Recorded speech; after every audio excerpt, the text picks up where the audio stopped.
Elizabeth Holmes, the former billionaire and founder of Theranos, is set to be in court today for opening statements. She was billed as the next Steve Jobs. Now she's taking the stand accused of a multi-million-dollar fraud. ABC's chief economic correspondent Rebecca Jarvis is in San Jose, California with the latest.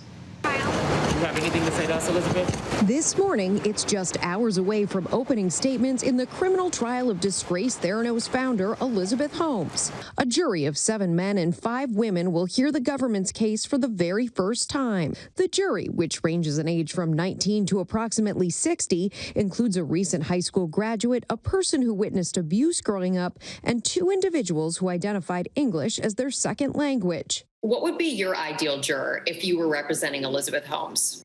To hopefully see that there were some jurors who could identify with her as a victim and would be persuaded by her story that she was manipulated and abused by her partner. Only days ago, a bombshell. Holmes' defense revealing she will allege she was the victim of a decade of emotional, physical, and sexual abuse at the hands of her former boyfriend and Theranos COO, Sunny Balwani. Balwani denies these allegations. Seems like this is going to be the main focus of this trial.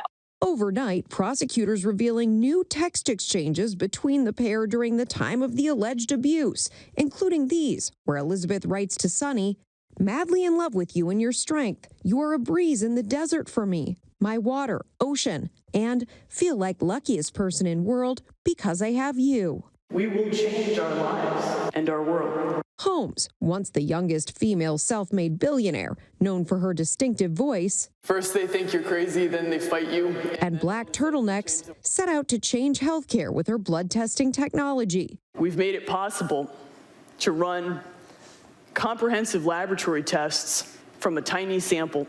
But now she stands accused of multi-million-dollar fraud. The Department of Justice alleging Holmes misled patients, doctors, and investors.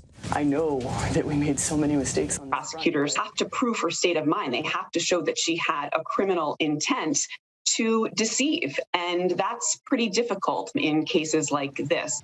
Rebecca Jarvis is here with us now with more on this. Rebecca, what are you going to be looking out for today as you hear these opening statements? Well, Diane, what we really expect from these opening statements is a laying out of the game plan, really, for both the prosecution, the government's case, and the defense. And one of the things that's really key here is that they do not overpromise and underdeliver. They want to lay things out neatly so that the jury, these 7 men and 5 women, can really understand this case. And what's key here is making sure that it's clear from the government standpoint that there is intent. There was clearly intent on the part of Elizabeth Holmes to commit this fraud. Of course, as we've said multiple times, she maintains her innocence at this point, but the government needs to show that she intended to commit this fraud and lay it out simply, because this could be a very complicated case when it comes to all of the science. And one of the newer accusations that's come out in this case is Elizabeth saying that she was abused by her former boyfriend and COO, Sunny Balwani. So what do we know about these texts between the two of them that prosecutors revealed overnight?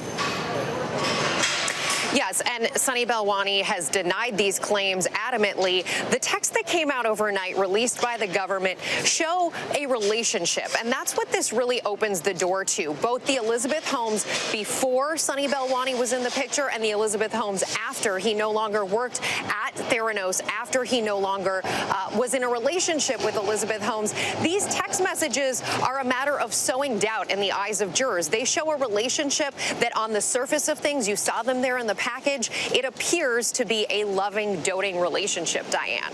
And do you think we can expect to see Elizabeth testify? Absolutely. There is a very, very high probability we will hear from Elizabeth Holmes. That can be rare in cases like these, that the defendant would actually take the stand. But her attorneys have already done something which is equally rare, which is they have indicated in court documents that we very likely will hear from her, that she will take the stand to talk through these allegations, these very serious allegations of abuse and their impact on her and her life. So we very likely, in a matter of days, are going to hear from the woman herself, Diane. Very interesting. Rebecca Jarvis, thanks for that. And again, Rebecca follows the trial in season 2 of ABC's podcast, The Dropout. That is out now, and you can listen to it wherever you like your favorite podcasts. Hi, everyone. George Stephanopoulos here. Thanks for checking out the ABC News YouTube channel. If you'd like to get more videos, show highlights, and watch live event coverage, click on the right over here to subscribe to our channel. And don't forget to download the ABC News app for breaking news alerts. Thanks for watching.